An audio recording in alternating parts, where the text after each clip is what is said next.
장하랑의 정치톡 시간입니다. 8월 14일 정치면을 장식한 뉴스는 무엇이었는지 첫 번째 정치톡 만나보시죠. 문재인 대통령이 광복절을 하루 앞둔 오늘 일본군 위안부 피해자 기림의 날 기념식 영상 축사를 통해 위안부 문제 해결에 대한 입장을 밝혔습니다. 문 대통령은 정부는 할머니들이 괜찮다 하실 때까지 할머니들이 수용할 수 있는 해법을 찾겠다고 강조했습니다.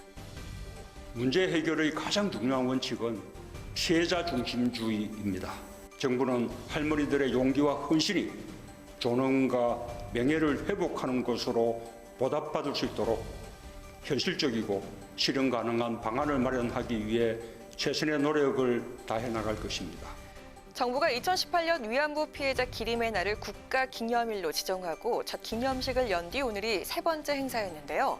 문 대통령은 이 자리에서 오늘은 29년 전 김학순 할머니께서 피해 사실을 처음으로 증언하신 날이라며 할머니들은 자신이 겪은 고통과 아픔을 세상에 알리면서 역사의 산 증인으로서 인권과 평화의 가치를 실천해 오셨다.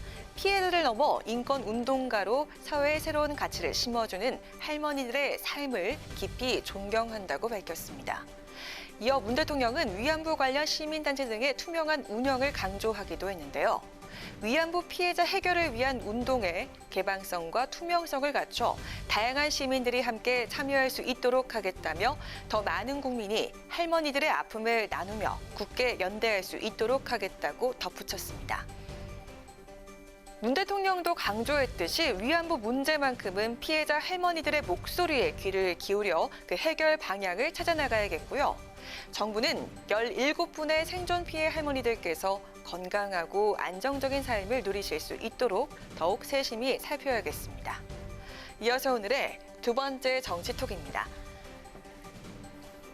차기 대선 주자 선호도 여론조사에서 이재명 경기도지사가 그동안 대권 주자 부동의 1위 자리를 지켜온 민주당 이낙연 의원을 제치고 처음으로 역전했습니다. 이 지사는 정부 여당의 전반적인 지지율 침체 속에서도 타격받지 않는 존재감을 보이고 있어서 관심이 쏠리고 있습니다. 한국갤럽이 지난 11일부터 사흘 동안 다음 대통령감으로 누가 좋다고 생각하는지 물은 결과 응답자의 19%는 이재명 지사를, 17%는 이낙연 의원을 꼽았습니다. 이어 3위는 윤석열 검찰총장, 4위는 안철수 국민의당 대표, 5위는 무소속 홍준표 의원 순으로 나타났습니다.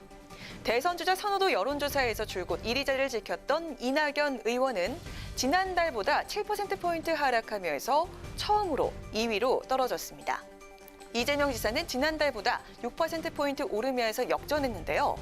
이 의원 지지율 하락의 주요 원인 중 하나로 여권의 지지율 급락이 꼽히고 있습니다. 문재인 정부 초대 국무총리를 지내고 차기 당대표에 도전하는 등 대표성이 큰 만큼 여권의 지지율과 연동됐다는 분석입니다. 반면 지난 총선을 전후해서 지지율 상승세를 이어온 이 지사는 대법원의 판결을 계기로 주가 추가 상승 동력을 얻으면서 마침내 이 의원을 앞지르게 됐는데요. 특히 코로나19 대응, 재난 안전 등에서 적극적으로 대처한 사이다 독자 행보가 여론의 호응을 이끌어내면서 지지율 상승에 영향을 준 것으로 해석되고 있습니다.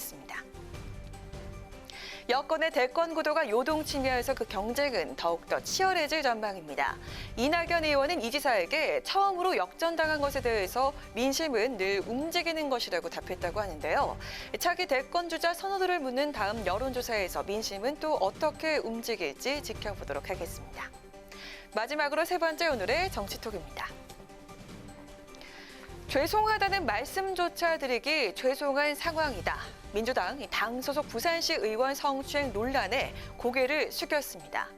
이따른 당내 성추문에 민주당은 다음 달 당 소속 의원 전원을 대상으로 성인지 감수성 교육을 진행하겠다고 밝혔습니다. 9월 3일 당 워크숍에서는 성인지 감수성 교육이 진행될 예정입니다. 당 소속 국회의원들이 모두 참여 대상입니다. 그리고 이외에는 지방자치단체장과 지방의원들까지도 이 교육을 진행할 예정입니다. 민주당 남인순 최고위원 오늘 최고위원 회의에서 젠더 폭력 근절 근본 대책을 집행하고자 하는 상황에서 또다시 부산시 의원의 강제추행이 발생했다며 죄송하다는 말씀조차 드리기가 정말 죄송한 상황이라고 말했습니다. 그러면서 다음 달 3일 당 워크숍에서 성인지 감수성 교육을 진행한다며 당 소속 의원들이 모두 참여 대상이고 이후에는 지방자치단체장과 지방의원들에게도 교육을 진행할 예정이라고 밝혔습니다. 한편 이해찬 대표도 이례적으로 추가 발언에 나섰는데요. 이 대표는 성인지 감수성 교육이 중요하다며 당연히 해야 하는 거지만 사무처에서는 각 시도의 지침을 엄하게 줘 교육과 윤리 기강을 확립하는 실천적인 활동을 조속히 시행하길 바란다고 강조했습니다. 일단 당내 성추문에 큰 타격을 입은 민주당. 젠더 폭력 근절을 위한 당원 당규 개정 의지를 다시 한번 다졌는데요.